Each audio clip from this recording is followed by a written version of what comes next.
स्पॅनिशी. बाकी तपास फंड आला का तुम्हाला तो खर्च देता येईल.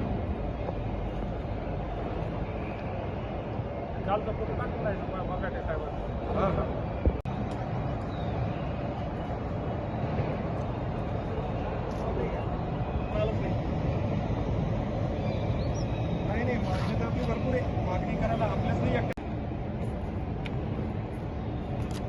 हां. बेकायदेशीर प्रतिबंधित अशी सुगंधी तंबाखू आमच्या पोलीस स्टेशनच्या हद्दीत रोडने जाणार आहे अशी माहिती आम्हाला प्राप्त झाली.